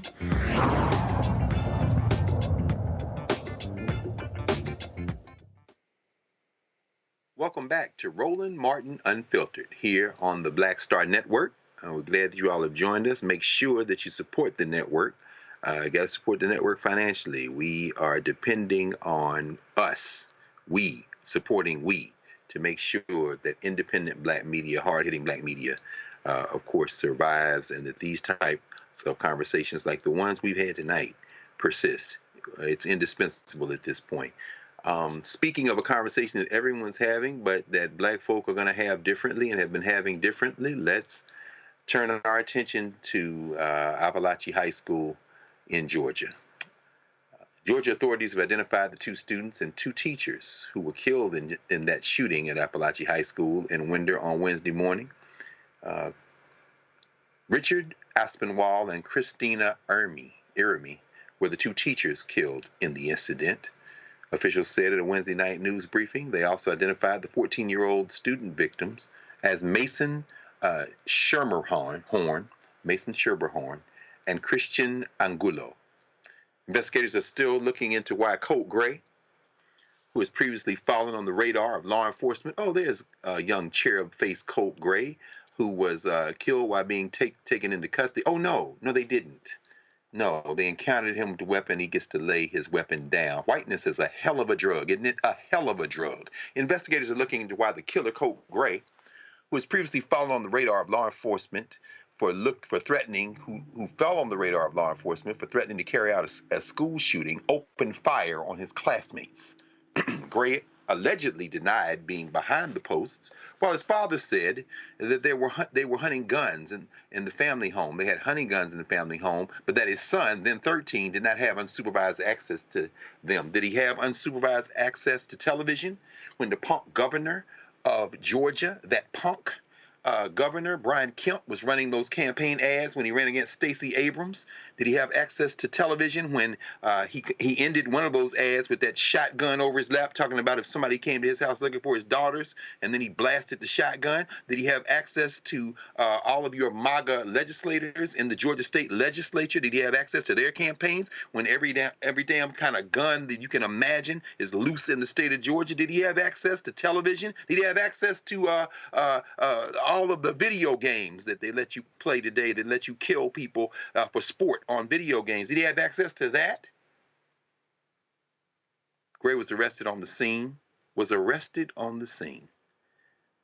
Ahmaud Arbery didn't have a gun when he was hunted in the streets of Georgia, did he? Yeah. Gray was arrested on the scene, like Dylan Ruff was arrested in South Carolina after slaughtering 9 of our people at Mother Emanuel. Gray was arrested on the scene and will be prosecuted as an adult. Cold comfort to those who lost their lives. He is set to appear in court on Friday. Reese, sis, we're going to need you to be Reese on this one. Any thoughts on what's going on? Not that you're always Reese, but we might need a little extra Reese here at the bottom of the second hour here. Reese, your thoughts on this Georgia shooting and on the Gray family and just in general. What are we facing here? What do you see here? So much, starting with the idea that he's going to be charged with as an adult, but he's still at a juvenile facility. It is giving Dylan Roof going to Burger King on his way to jail. Get his ass in the adult penitentiary yesterday. If you can go out there with an AR-15 and shoot up a dozen people, killing 4, what's the holdup? What's the holdup? If it was a 14-year-old black boy, he would have been in an adult penitentiary by now. So that's one of the disconnects in how this person is being treated. I saw that the father is being charged with murder and child endangerment. Yeah, lock his ass up too. Where is he at? Is he in the adult penitentiary or is he at home still eating his Burger King? Mm-hmm. It's a lot of talk about how somebody's going to face consequences. I want to see the perp walk. I want to see their ass in jail right now. Let's not delay. Let's not give them a chance to get their affairs in order. The victims did not have a chance to get their affairs in order.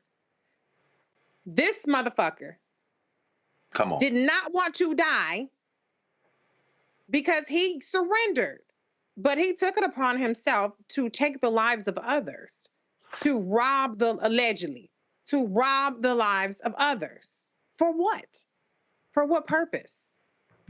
It's inexcusable that this person was under FBI investigation, and I guess because he denied that he made the threats, they just took his little white ass word for it. Is that all it takes to get off the hook and to be unsupervised, or even if it's damn supervised? To me, that's the dead giveaway. You said he wasn't unsupervised. So you caused this shit.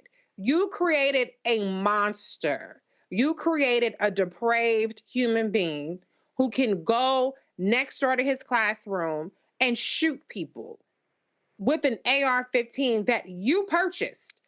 Brian Kemp talking about now's not the time for policy, it's the time for thoughts and prayers. The motherfucking policy should take an AR-15 out of the home of a degenerate fucking person who is calling allegedly bomb threats, who's under FBI investigation. Name one Black household that would be allowed to have an AR-15 under FBI investigation.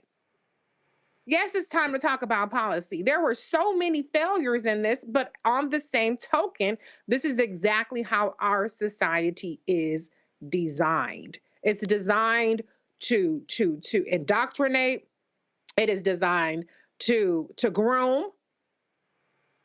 this kind of person who feels entitled to take life, and this kind of family that his alleged aunt was on there talking about, I'm gonna stick beside him, and y'all not ready for whatever. Bitch, lock her ass up too. Sound like a threat to me. That's right. This society has designed this situation, and because of the apathy of the non-voters, because of the susceptibility of people to disinformation and misinformation, and look at what the Asians got, and the deflection to look what that person over there getting, look what that person is getting over here. And meanwhile, we're not solving the problems right in front of our faces because people insist on paying any price in terms of human carnage for the so-called Second Amendment right. This is the price that we're paying, and this is the design of our society. It's not a bug in our society. It's literally the design. And the only way we know that school was out of session is that we didn't have this conversation for 3 months. But guess what? We back.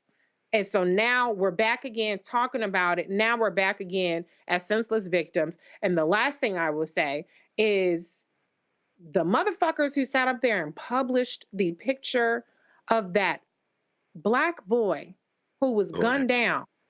Come on. Identifying him as the perpetrator. They would not have done that. They were slow, very slow to identify Colt Gray. That's my first time seeing his mugshot. He's going to be tried as an adult, so all bets are off. They were very slow. They couldn't wait to put that young Black boy's face out there and try to paint him as the problem. He doesn't fit the profile of how this society was designed for us to have this conversation every couple of weeks about the carnage and about the choices that we've made to be the kind of society that allows Colt Grays and his families to continue to perpetrate this kind of unnecessary violence on our country and our children.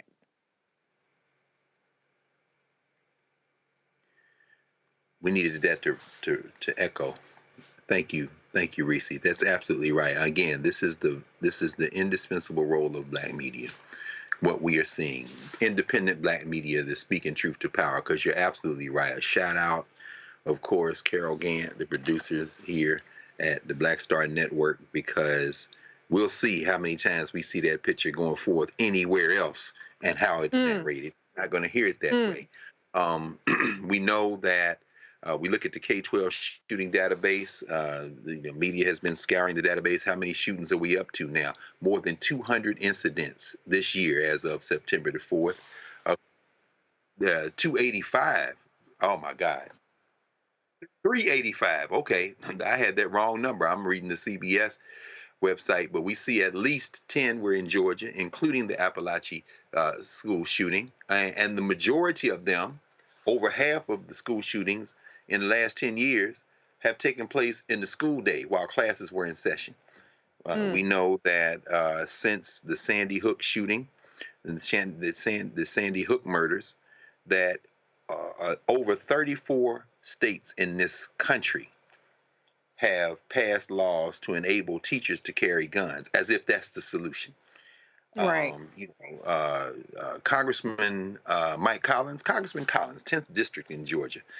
I would tell you to go to hell, but you already live there. So stay your ass in hell next to Marjorie Taylor Greene, because a video that he shot in 2022 has resurfaced, and we've been talking all about it when he was getting elected to Congress. He's a full-bred election denier, saying in his commercial that Joe Biden and the Democrats stole the 2020 election, Donald Trump won in Georgia, and then his final comment was, "Send me to Washington and I'll blow the Democrats' cover up."